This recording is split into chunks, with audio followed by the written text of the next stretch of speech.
Halo teman-teman sekalian, pada kesempatan ini saya akan sedikit sharing terkait obligasi atau yang biasa kita kenal juga dengan istilah bonds. Jadi obligasi ini merupakan surat utang yang diterbitkan baik itu oleh perusahaan, pemerintah ataupun entitas lain untuk mendapatkan dana dari investor. Kemudian sebagai kompensasinya, penerbit obligasi ini berjanji akan memberikan bunga atau kupon kepada pemegang obligasi pada periode tertentu dan kemudian mengembalikan pokok utang obligasi pada saat jatuh tempo. Apa saja karakteristik dari obligasi tersebut? Di antaranya yaitu satu, nilai nominal atau face value. Nilai ini merupakan nilai pokok yang akan dibayar oleh penerbit obligasi kepada pemegang obligasi pada saat jatuh temponya. Kemudian yang kedua, coupon rate. Coupon rate ini merupakan bunga yang dibayarkan oleh penerbit obligasi kepada pemegang obligasi. Biasanya itu dihitung sebagai persentase dari nilai nominal obligasi dan dibayarkan secara berkala, biasanya setahun ataupun setiap 6 bulan. Kemudian maturity date merupakan tanggal di mana penerbit obligasi harus membayar kembali nilai nominal obligasi kepada pemegang obligasi. Yang keempat, current market price atau harga obligasi merupakan harga di mana obligasi tersebut diperjualbelikan. Harga ini biasanya berbeda dengan nilai nominal. Jika harga obligasi di atas nominal, berarti obligasi tersebut dijual dengan harga premium, dan sebaliknya, jika harga pasarnya di bawah nilai nominal, berarti obligasi tersebut diperdagangkan dengan harga diskon. Kemudian yang terakhir, rating. Ini menunjukkan tingkat kemungkinan penerbit obligasi gagal membayar bunga atau melunasi pokok utang pada saat jatuh tempo. Jadi ini menunjukkan risiko dari sebuah obligasi. Kemudian saya juga sedikit akan menjelaskan terkait yield obligasi. Apa itu yield obligasi? Yield obligasi ini merupakan tingkat pengembalian yang didapatkan oleh investor dari sebuah obligasi.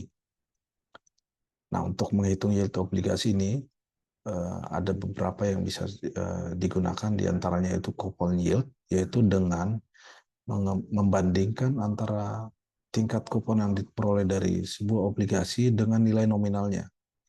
Kemudian yang kedua, current yield, yaitu dengan membandingkan kupon yang diperoleh dari sebuah obligasi dengan harga pasar dari obligasi pada saat diperjualbelikan. Kemudian yang ketiga yaitu yield to maturity.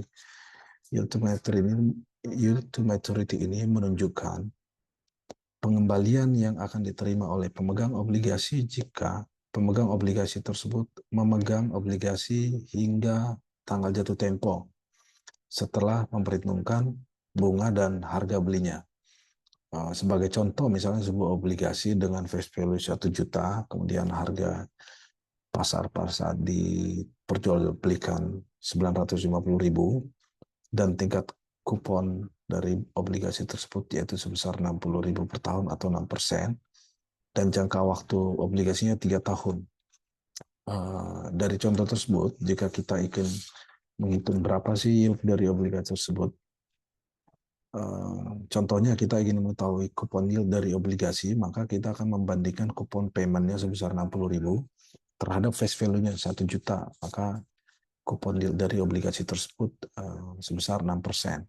Demikian juga dengan current yield-nya. Jadi kita bandingkan antara kupon payment sebesar 60.000 dengan current market price sebesar 950.000, maka kita ketahui hasil dari perhitungan tersebut, maka current yield dari obligasi tersebut sebesar 6,32%. Kemudian yang terakhir, yield to maturity atau tingkat pengembalian yang kita peroleh jika obligasi tersebut kita pegang sampai dengan tanggal jatuh tempo, maka kita masukkan ke dalam rumus, yaitu kupon tahunannya sebesar 60.000, ditambahkan dengan selisih antara nilai nominal dan harga pasar dibandingkan dengan jangka waktu, yaitu 50.000 dibagi 3. Kemudian kita bandingkan dengan harga pasar obligasi ditambah dengan nilai nominalnya dibagi 2, yaitu sebesar 975.000. Dari rumus tersebut kita ketahui bahwa yield to maturity dari obligasi tersebut atau tingkat pengembalian yang akan kita peroleh sampai dengan tanggal jatuh tempo yaitu sebesar 7,85%. Mungkin sebagai berikut yang bisa saya sampaikan terkait obligasi dan yield obligasi, semoga bermanfaat untuk kita semuanya. Terima kasih.